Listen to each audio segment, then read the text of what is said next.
Hello दोस्तों, स्वागत है मेरे यूट्यूब चैनल पे। महिला आरक्षण बिल 2023 के विषय में हम मोस्ट क्वेश्चन इम्पोर्टेंट करेंगे। अगर आप इस चैनल पे नए हैं तो वीडियो शुरू से अंत तक देखिए। तो चलिए, महिला आरक्षण बिल 27 साल से अटका पड़ा था। 1996 ईस्वी में एच.डी. देवगौड़ा की सरकार में इस बिल को पहली बार लाया गया था। साल 2010 बिल में यूपीए सरकार में राज्यसभा में पास भी हो गया था, लेकिन लोकसभा में इसे पेश नहीं किया गया। यह बिल नए संसद भवन में पेश होने वाला पहला विधेयक बना। 19 सितंबर 2023 को लोकसभा में महिला आरक्षण बिल कानून मंत्री अर्जुन राम मेघवाल द्वारा पेश किया गया। बात समझे? तो नए संसद भवन में पहला विधेयक कौन सा है?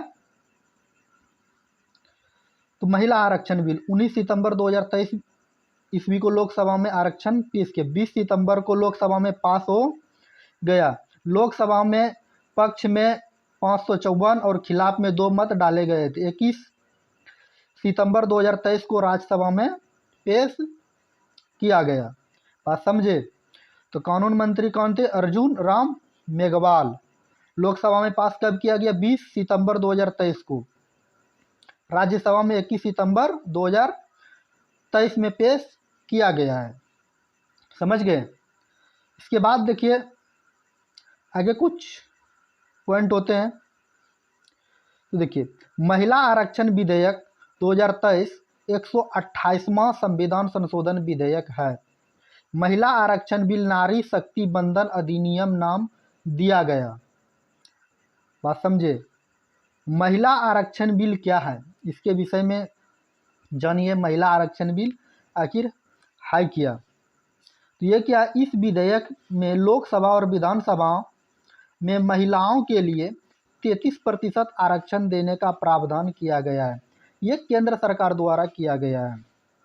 यानी बिल के कानून बनने से लोकसभा और विधानसभा की 1/3 सीटों महिलाओं के लिए रिजर्व किया गया।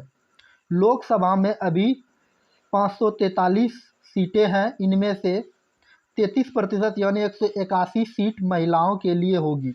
इसी तरह विधानसभाओं में जितनी सीट होगी 33% महिलाओं के लिए रिजर्व किया गया। इस बिल में महिलाओं को आरक्षण सिर्फ लोकसभा और विधानसभा में मिलेगा। राज्यसभा और विधान परिषद में महिलाओं को आरक्षण नहीं मिलेगा। बात समझे? तो कितने प्रतिशत? 33%। और लोकसभा और विधानसभा में, राज्यसभा और विधान परिषद में नहीं मिलेगा। अब देखिए, यहाँ बात आता है SC/ST महिलाओं को आरक्षण के अंदर ही 33% आरक्षण मिलेगा। SC/ST की महिलाएं जो होती है उसको 33% आरक्षण के अंतर्गत ही मिलेगा। यानी लोकसभा और विधानसभा में जितनी सीट होगी SC/ST वर्ग के लिए आरक्षित, उन्हीं में से 33 सीटों महिलाओं के लिए होगी। इस समय लोकसभा में 84 सीटें SC और 47 सीटें ST महिलाओं के लिए आरक्षित किया गया है। यानी SC और ST की महिलाओं के लिए 131 सीटें हैं। बिल के कानून बनने के बाद 84 SC सीटों में से 28 सीटें SC महिलाओं के लिए रिजर्व होगी। इस तरह 47 ST सीटों में से 16 ST महिलाओं के लिए होगी। और SC और ST महिलाओं को मिला करके 44% सीटें, मतलब 33% आरक्षण मिलेगा। बात समझ गए? तो 44 सीट SC/ST महिलाओं के मिला करके। इसके बाद देखिए, वर्तमान में लोकसभा में 543 सीटें हैं। 33% का मतलब होता है 1/3 महिलाओं के लिए आरक्षण। कुल महिलाओं को आरक्षण 181 सीटें होंगी। कुल में से 200 मतलब 543 में से 131 SC/ST के लिए, इसमें से 412 सीटें जो हैं ये जर्नल के लिए होगा। आप समझ गए? उम्मीद है कि आप समझ लिए। होंगे, समझे। तो इसके बाद है एससी प्लस एसटी को 131 पर 33% महिलाओं के लिए, 44 महिलाओं के लिए बची हुई 127 सीटों पर भी जाति जो होंगे जर्नल होंगे और ओबीसी महिलाओं को उम्मीद बनाया जा सकेगा। बस समझे, एससी एसटी को 44 को मिलेगा और जर्नल और ओबीसी को 127 सीट पर चुनाव लड़ने का मौका मिलेगा। इसके बाद जो स्टैटिक पॉइंट होते हैं, आपके दिमाग में आता होगा कब से लागू होगा यह बिल। इसके लागू होने में लंबा वक्त लग सकता है। पहले जनगणना होगी, बाद में परिसीमन होगा, तब ये कानून लागू होगा। यानी 2024 के लोकसभा चुनाव में महिलाओं के लिए आरक्षण नहीं है। अब दूसरा क्वेश्चन होगा आपके मन में, परिसीमन कब होगा। तो जब तक जनगणना नहीं हो जाती तब तक परिसीमन नहीं होगा।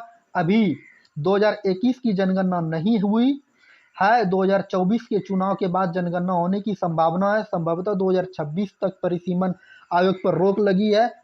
जब अब तक 2021 की जनगणना होगी,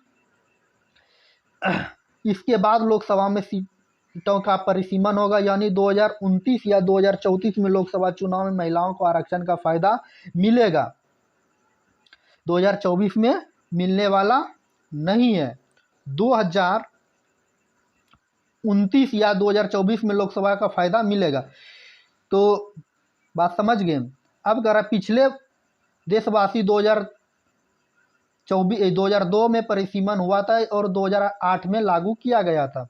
राज्यों की मंजूरी लेनी होगी क्या? हाँ, अनुच्छेद क्या कहता है, संविधान के 368 अनुच्छेद कहता है, अगर केंद्र सरकार के कानून से राज्य के अधिकारों पर कोई प्रभाव पड़ता है तो ऐसी मामलों में कानून बनाने के लिए कम से कम 50% विधानसभाओं में मंजूरी लेनी होगी। यानी कि अगर केंद्र सरकार को ये कानून देश भर में लागू करना हो तो 14 राज्यों में ये विधानसभा से भी पास कराना होगा। महिला आरक्षण बिल लागू हो जाने के बाद आरक्षण केवल 15 साल के लिए ही वैध होगा, लेकिन इस अवधि को संसद आगे बढ़ा सकती है। 17वीं लोकसभा में महिला राजनेताओं की अब तक कोई सबसे अधिक संख्या 78 यानी लगभग 4.36% रही है। उपचुनाव सहित वर्तमान में 82 महिलाएं सांसद है। बात समझ गए। इसके बाद चलिए कुछ बातें हैं जो आपको जानना जरूरी है। आपके दिमाग में जो क्वेश्चन आता होगा, तो देखिए आज का प्रश्न है, नए संसद भवन में पेश होने वाला पहला बिल कौन सा बना।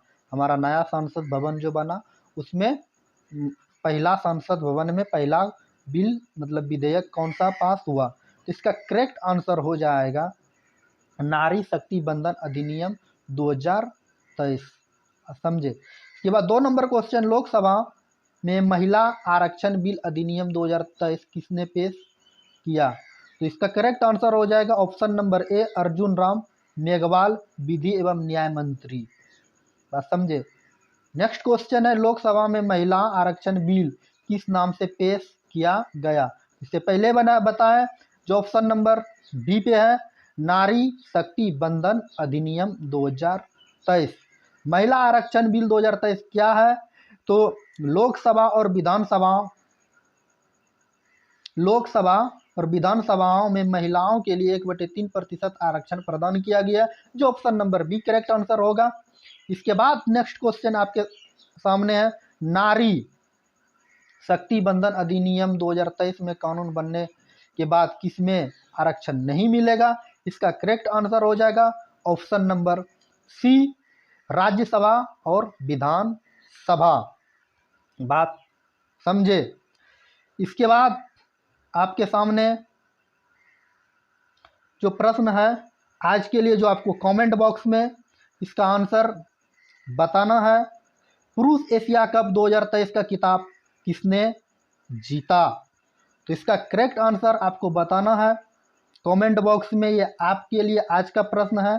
अगर आप इस चैनल पे नए हैं तो चैनल को सब्सक्राइब कीजिए। अगर वीडियो अच्छी लगी